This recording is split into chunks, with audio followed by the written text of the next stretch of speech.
Once upon a time, in a quiet village surrounded by the deep, lush forests of Whisperwood, there lived a young girl named Red Hood.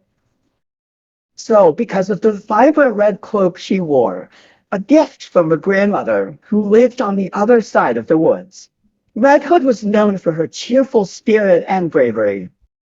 One sunny morning, her mother asked her to take a basket of goodies to her grandmother who had been feeling sick. Stick to the path, Red Hood, and do not talk to strangers, her mother cautioned.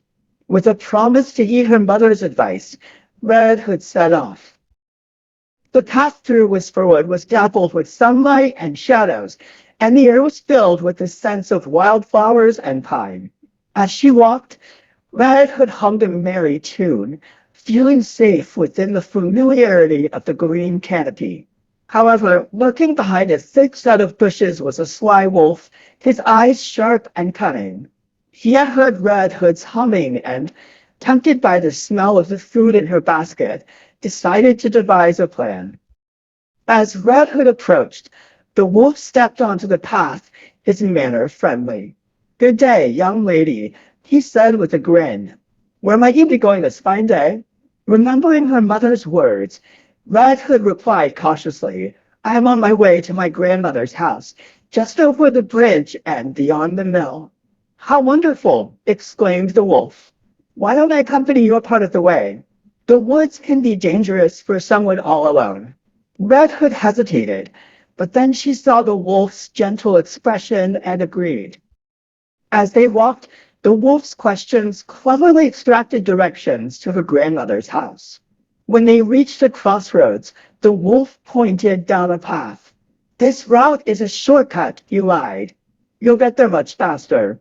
Eager to bring the basket to her grandmother, Red Hood thanked the wolf and hurried down the path he suggested, while the wolf took the main path to her grandmother's house.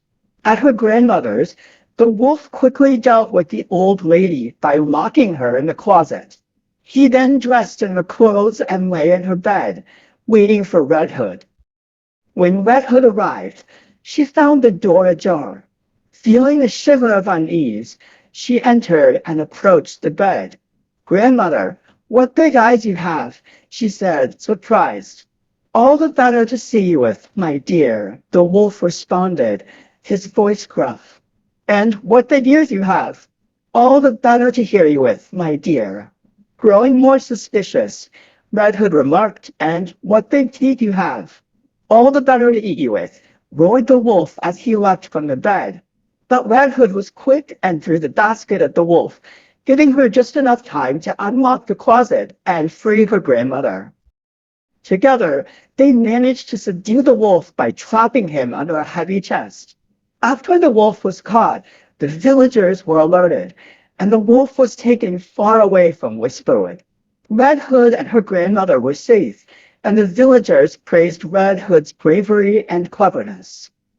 From that day on, Red Hood never strayed from the path again and always remembered her mother's advice. And as for the wolf, he never dared to come near the village again, for he had learned that underestimating the courage of a girl and her grandmother could be his biggest mistake.